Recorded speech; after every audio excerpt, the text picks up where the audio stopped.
It's Memorial Day weekend. While they're starting the Indy 500, I'm starting the grill. I've got a rack of pork spare ribs, and while I'm at it, I have some leftover boneless spare ribs that I needed to use up. I'll use them to make char siu. Now, if I can get all of this on the grill,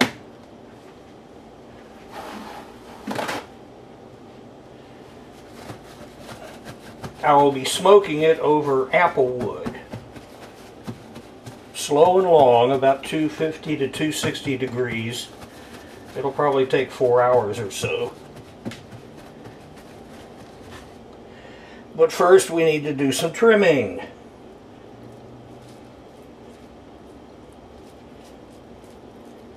This little flap here, actually, it's not too bad.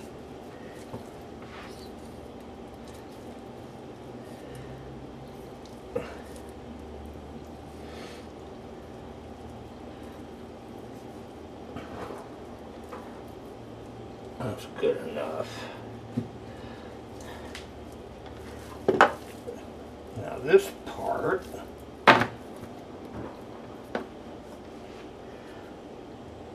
roughly here,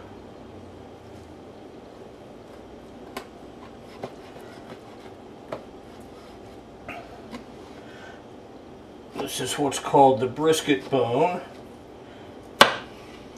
and is a little thinner and leaner so it would cook faster and overcook, so you do it separately. Save it for later. Same thing with this end here. It's a little too thin, it'll cook a little too fast. So cut it off and cook it separately. Now,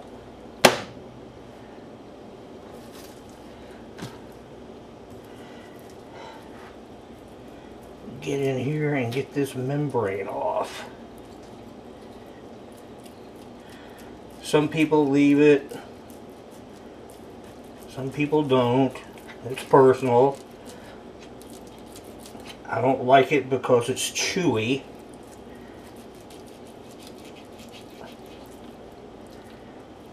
So I take it off.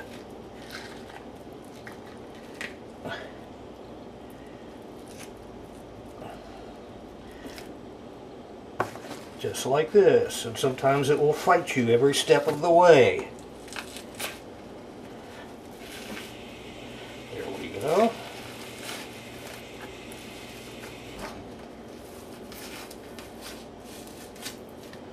Alrighty. Next step, applying some dry rub, which is all I'm going to use on it. I'm using a combination today.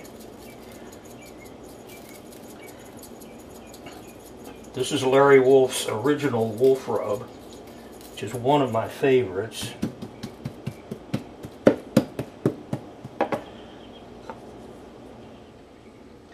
And I'm adding some of Lionheart's original barbecue.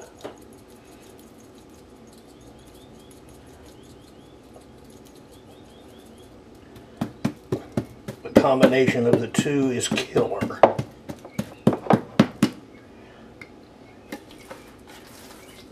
Do both sides.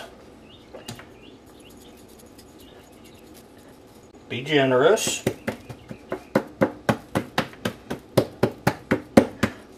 All of this is going to caramelize and give you a really good bark when it's all said and done.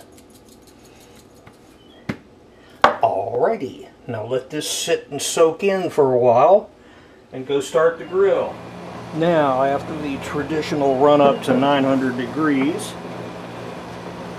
to chase off any critters that might have moved in.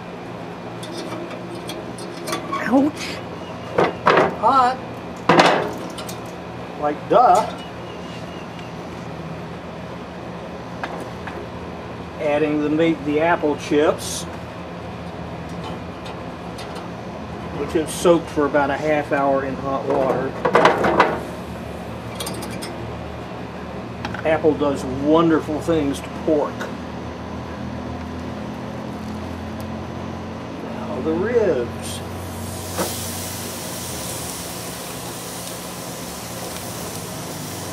I'm throwing in the boneless chunks since there's room. Then remember that you forgot to spray it first, so it's all going to stick. Take it all back off. Spray the grate thoroughly like you were supposed to do in the first place. And play with the flames just a little.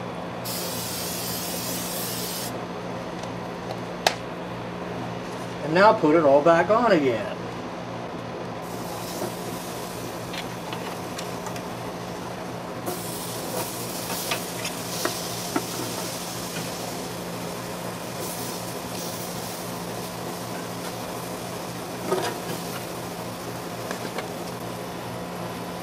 That's it. Close it up and leave it alone for about 4 hours. Methinks it can be safely said that summer has arrived. Meanwhile, I'm trying something new. I'm going to try a hot German style potato salad. Basically a pretty simple looking recipe.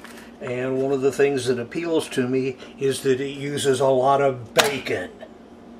And even a little bit of the bacon grease. How can you go wrong? Of course, I'm scaling it way down for just myself.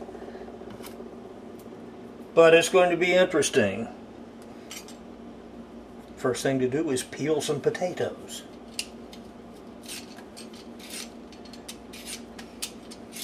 Chat amongst yourselves.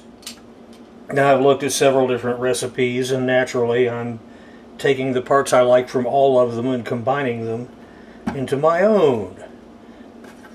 I'm using one russet and one red potato just because I want to. And I'm going to cut them into generally bite-sized chunks before I cook them.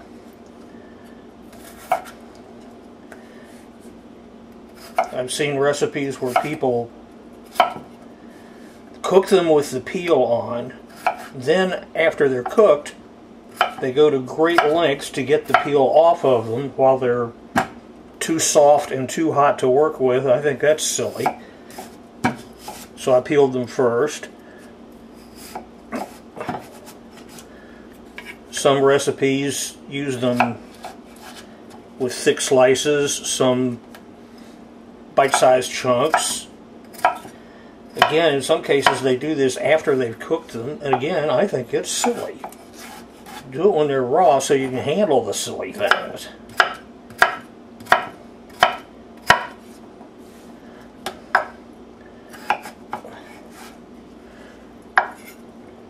And I think the difference between sliced and bite-sized just depends on what you want your end product to look like. I want mine to look bite-sized. Now I'm using about a half an onion.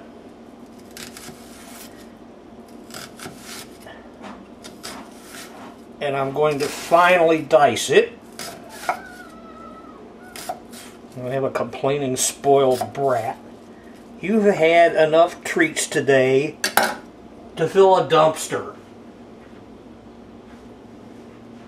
What? Turkey. Meanwhile,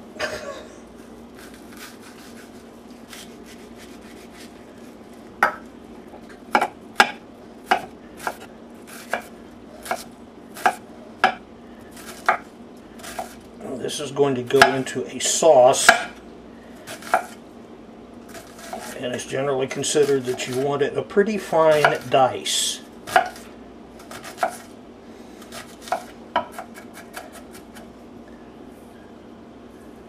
Looks like a pretty fine dice to me. Now you fry up some bacon. I can get into that. Now the potatoes are done to your desired degree of tenderness. In my case, I like them tender but not mushy. It took about 13 minutes. In the pan where the bacon was cooked, I've reserved a tablespoon or so of the bacon grease. Now I'm going to saute the diced onion. Right in all that goodness and all the crispies that are left over from cooking the bacon.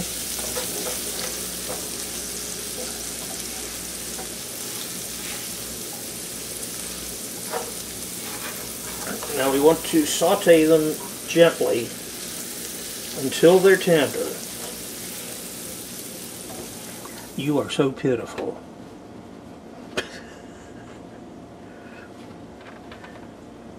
You suffering from a lack of treats? Is that your problem, bub? You're just a mess. Ribs are done.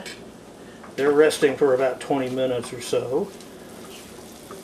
So it's time to assemble this potato salad. I'm scaling this for my own quantities. I'm adding a half a cup of water and a half a cup or a quarter of a cup of vinegar. Now you're supposed to use cider vinegar. I didn't have any, so I'm using wine vinegar. Bring that up to a boil. And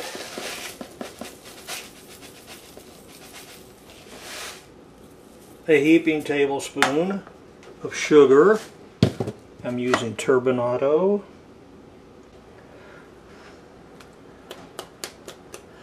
A heaping tablespoon of flour or cornstarch or arrowroot, as you prefer. About a teaspoon of salt. Remembering that the potatoes were cooked in unsalted water, so they need salt.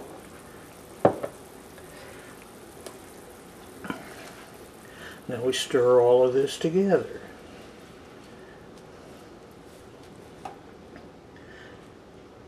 And when it's starting to thicken, add the potatoes, which you have sprinkled generously with about a half a teaspoon or so of celery salt, or celery seed, excuse me.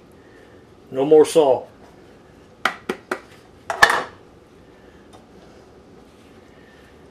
Start tossing that together.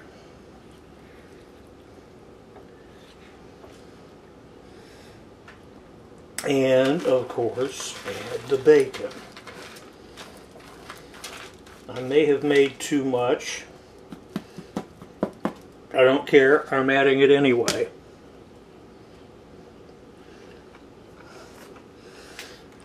I'm not sure if there can be too much bacon.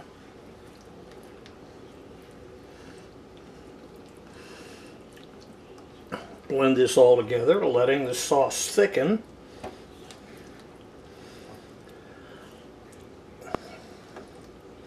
Now, as I understand it, this is about ready to serve. Let's take a look here. Wherever that bone is. Don't cut it on top of the bone, it's hard.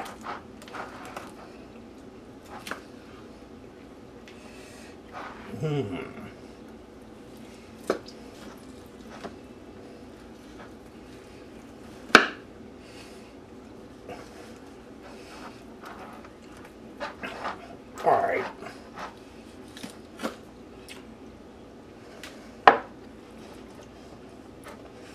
Hot.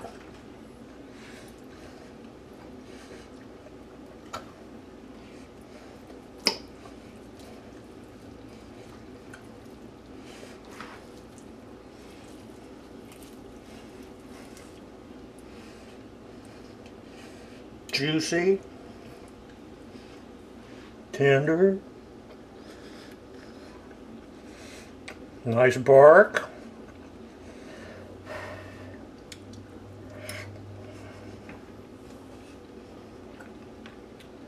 Yum.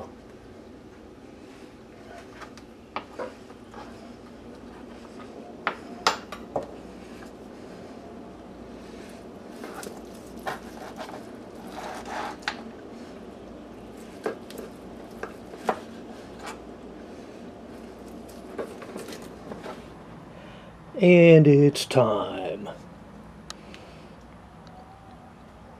Apple smoked spare ribs. The deviled eggs I made yesterday. Warm German potato salad. And of course the champagne.